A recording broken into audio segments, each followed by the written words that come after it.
My next guest is someone who's packed a lot in his years.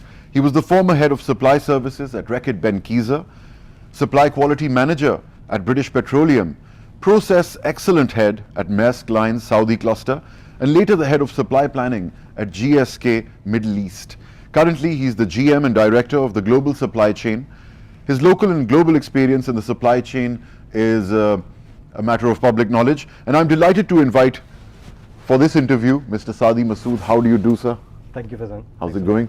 All well. I mentioned at the beginning that you've packed a lot in your years. And I had to ask him how old he was because, you know, it was a lot of things, many important responsibilities that he's held. How do you see digitization helping out or facilitating the FMCG sector in Pakistan? Not just in Pakistan, I think digitization is changing the whole scenario everywhere for FMCG and other industries. Indeed. And if I start from the customer experience, so the customer service is getting more and more important, and the digitization is changing the overall scenario. When we see all the e-commerce players coming in, so you see the middle levels, middle layers going away, where the customer is coming direct in contact with the FMCG companies. He has the opportunity of giving direct feedback on the product in terms of social media and all the different platforms which are available. And similarly, the companies have the opportunity to tailor their product according to the customer needs or the consumer needs as they get more in touch with the consumer feedback. So that's one. Other than that, when we come towards supply chain, you see a lot of changes which are happening due to digitization, be it warehousing, be it logistic, be it the way we produce the product. All of the things are changing. How they're changing is that things are getting more and more transparent, more and more digitally connected with each other, so which is helping us to optimize, to reduce the lead times, to bring the costs down. And as we go into more details, we'll talk about these topics more. Sure. So a lot of things have changed a lot during these last 5-6 years. As you were saying that, one question that popped into my mind was, what's driving this change? Is it technology that's the biggest factor, or is it the need that people feel for transparency that is driving it? What's the main factor that's led to this change? So one, it is the customer expectation which is changing so rapidly with this time, because now a customer in Pakistan has the same expectation that a customer sitting in US will have. Right. Because he has the exposure, he understands what is available in the global market. Right. We sitting here in Pakistan can order something from China, whether it's Alibaba or Amazon or anything else. Right. So the customer is demanding much more, and which requires all of the companies competing with each other to provide the best of the best. And digitization is providing so many of those opportunities where you can improve your overall processes, where you can meet the customer expectations. So I think that's what's driving the change. So I imagine that FMCGs that have been working in Pakistan for a long time, they would already have their systems in place, you know, how they ship, how they manage to keep things transparent for their customers and so on. What has driven them to embrace this change also? They must have already had their systems, I'm guessing. Yes, I agree. Systems have always been there, but there's always room for improvement. And when you look at these new technologies, new options coming in, you realize that as things are new technologies and new things are coming in, every new technology is much better than the previous one. And I'll give you an example. Like previously, all of the SAP and systems were there for last 15-20 years. All of these ERP systems have always been there. But now these systems have started talking to each other. So one company, whether that is an FMCG, has its own ERP. It's talking to your third-party logistics ERP. Systems are connected with each other. So there's no manual intervention where your information is being manually entered by someone that I have shipped this product to you, now you receive it in your system. It's all happening electronically. So you see it on one platform, buyer and seller. Yeah, and not just that, but it also brings improvement in terms of there were errors in manual postings of transactions. There was a time delay, a person is not available maybe 2 a.m. in the morning if the product has reached there, and they have just scanned the product, it's already there in the system, and it's available, visible to everyone within both the organizations. So it makes it easier for you to take the decisions, and the lead time for the overall transaction improves a lot, because the salesperson who is entering the order will immediately have the visibility, yes, this product is available in the system or it's not available in the So system. it just speeds up the process Yes. and removes many question marks. Exactly. And I'm hearing a lot of talk during the course of this conference about how Pakistan has been quick on this change. You know, how Pakistan has jumped on the bandwagon and said, yes, let's do this. Is it really true that much of this change is being felt in East Asia and this part of the world more than elsewhere? I think we are just on the same speed. I won't say that we are ahead, but I think even if we are at the same pace, that's a big achievement for us. And the reason Because they've been behind it- adopting these, they've been getting used to these changes for Exactly. a much longer time. Exactly. We've, signed Very up very true, very recently. true, very true. Last 5 years. Yes.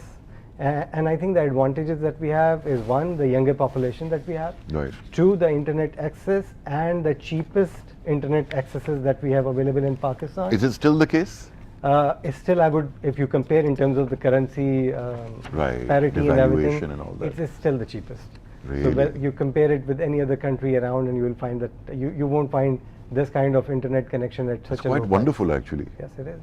And then the software developers and so many software houses that are available now in Pakistan, they're providing you a lot of options in terms of these different customizations that you require, which maybe outside Pakistan are very, very expensive, but here you find a lot of these options very cheap.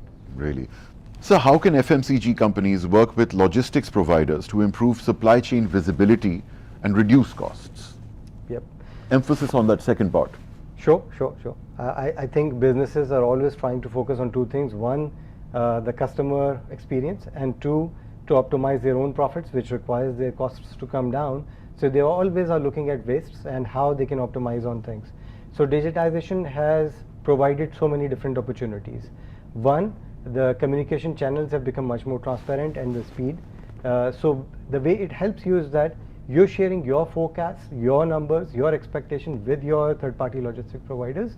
So they understand that when is your season coming in, when is that your capacities would be increasing, you would be requiring more warehousing, more logistics, more services. They just suddenly have all this information that they previously had no access to. Exactly. So 6 months in advance, they know that this is something which is coming in, so they have to be prepared for that. And I'll give you an example. Like a company which has big seasonal shifts in the year, now they can't have one constant warehousing throughout the year, because then it would be much expensive if they are keeping it at a higher level. So now that this digitization is happening and information flow is happening, the third-party logistic provider knows that fine, June, July is a high season for this company, and January, February is a high season for another, so I can have these two customers combined together in the same warehouse. Correct. Right? So the same warehouse with the same capacity is now serving more than one customer. The same pallet position is being utilized for more than one Utilized customer. better. Yes, so that's bringing the cost down. So that's one. Then the logistics part of it, the routes that you're having, those are being optimized, because now each and every vehicle is being tracked.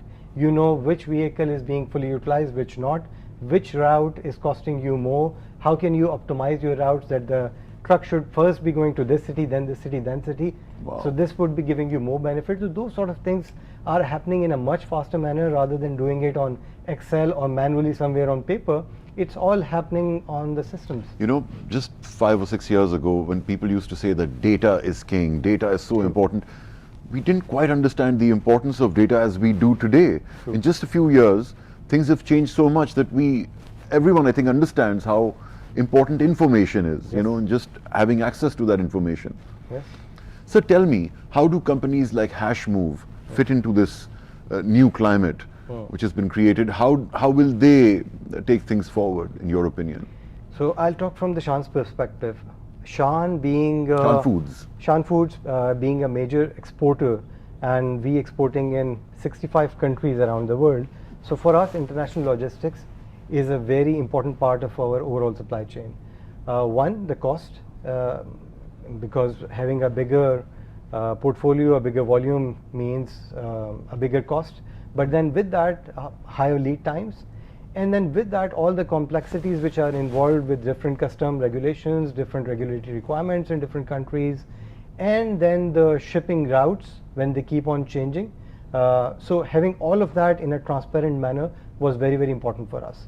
Yes, we have been doing all of that manually previously, connecting with different shipping lines, freight forwarders, custom authorities in different countries. But now when you have one platform which provides all of that at one marketplace, it gives you many different sort of advantages.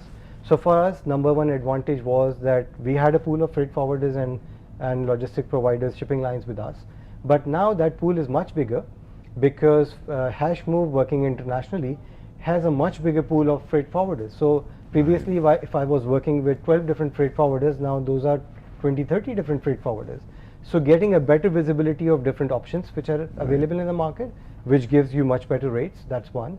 Two, you have much better transparency and controls from the perspective of integrity on your processes and everything. But you said control, like how do you mean? What sort of control does one have? So when you're having so many freight forwarders approaching you, to whom have you given the business? Right. It's very, very important that you keep it very transparent. So even after 1 year or 2 years or 3 years, if somebody comes and audits you, you have a very transparent system which shows you that, see, these were the rates available, these were the freight forwarders, and this is why I chose this particular freight forwarder. So it's not something which was decided on a phone call or in a personal meeting. It's all recorded on a system. Very manifest. Exactly. And then the third part is all the documentation of your shipments. That also goes on one system. So it becomes easier for your customers to look at the status of that shipment, where it is, and he can also access the documents attached to that. Oh, really? That much, that kind of transparency? Exactly. If all of this works out really well, do you think our dream of being a regional hub and regional connectivity could be realized? I think there are many things attached to it, not just the digital platform. Right. Yes, digitally we are doing quite well, but there are other challenges, other factors in place as well. If you are able to overcome those, yes, I think the digital platform will be helping us. Could you briefly touch upon what those difficulties and those areas are? I think some of those are other infrastructures that you require, whether those are port operations, your road networks, your systems at the customs, at the port. All of those also need to be connected with these kind of digital platforms which now are available. Plus then the continuity of government policies are very, very important for all of these things. If we are able to overcome this, yes, I think we can do a lot. Saadi, it's been a pleasure speaking to you, and I wish you all the best with your endeavors. See you at the conference. Thank you, sir. Thank you.